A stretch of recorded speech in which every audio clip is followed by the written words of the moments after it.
Good evening, and we're coming back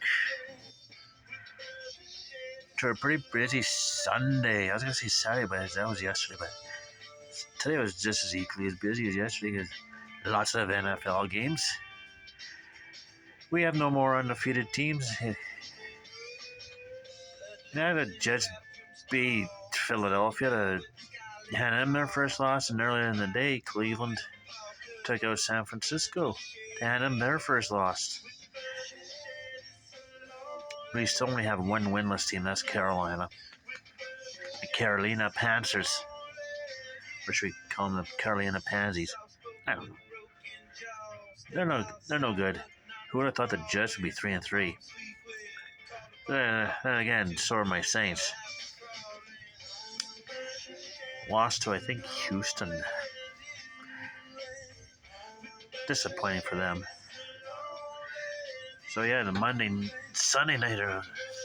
Getting ahead of myself. The Sunday nighter. Wait, has Giants at Buffalo, and they're playing right now, I believe. Yeah, it's after 7, so they should have started. Also, the American League Championship Series has started. Texas versus Houston. I have not looked at the score yet.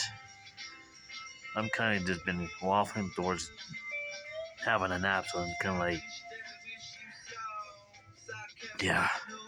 I have to force myself to actually make this video because I still got the clue to deal with, and I'm ready to fall asleep. Early to bed tonight, as usual. Oh yeah, there's 2 NHL games tonight too, so yeah, there's where we're at. Yeah, noon tomorrow is midway through October.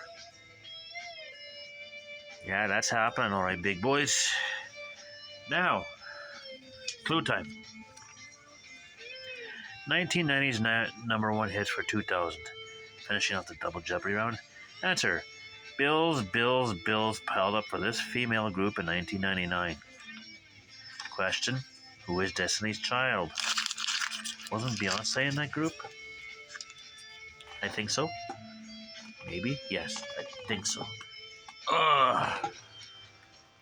Now for Final Jeopardy. I'm not going to do that because copyright. Europe is the category. Answer: It's continental Europe's westernmost national capital. And if you're thinking within the Europe is like, yeah, you just gotta take a look at the clue and I had to think about it for a minute. I realized, wait, isn't Iceland a part of Europe? I had to look it up, and sure enough it is, so I'm gonna say Reykjavik. Yes, Iceland is a part of Europe, even though it's not attached to Europe.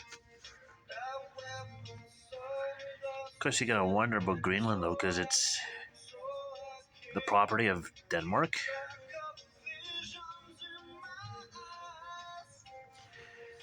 Well, that's my thought there, so. Do I have story time? Right now I don't. Guys, well, my brain's fried and I can't think because my brain is fried. Because it's tired and it needs to relax and sleep. So this may end up being one of the shorter videos I've done.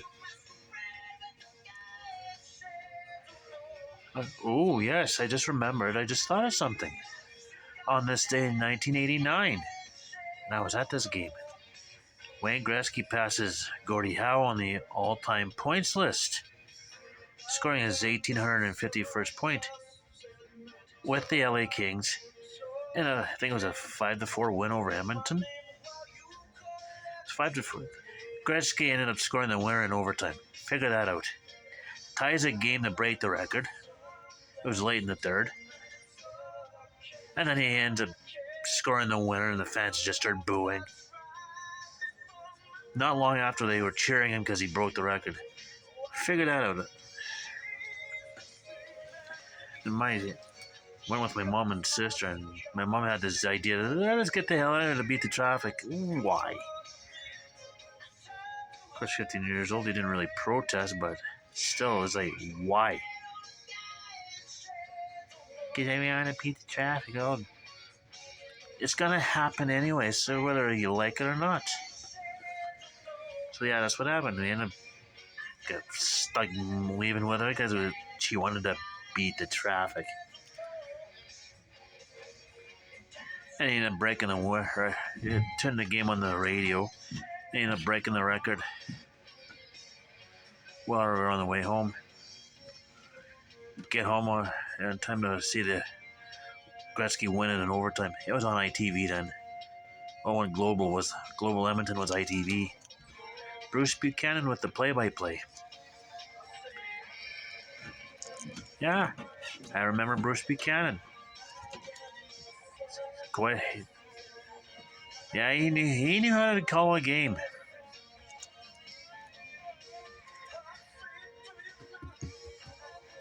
Oh, I just saw another story. Is that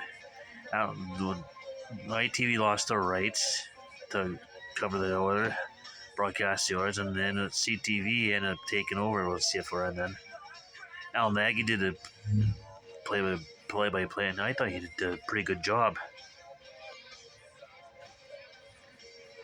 Then they ended up not doing it anymore. I can never understand why. And strictly by chance, I ended up applying for a job when he had a pretzel place in West Edmonton Mall. And he actually was the one and made the phone calls. Like, wait, I'm thinking Al Nagy. Well, does that name sound familiar? It's like, is he this Al Nagy that was on CFRN and did the Oilers? So I go to do the interview. Sure enough, it was. Recognize him like, boom. The first words out of my mouth when we actually went to go to Tim Hortons. This is when the Tim Hortons was also. This is when there was a Phase 2 food court right next to the rink on the main floor. And Timmy's is right there. So we ended up going to Timmy's, and first words out of my mouth when he sat down was like, I thought you did a very good job doing the play-by-play for the Oilers, and he thanked me for that. And then we had the interview. Got shut down afterwards, but yeah.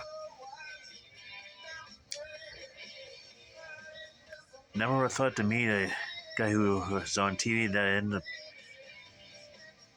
running a pretzel place for a short time and got an interview out of the deal. It happened.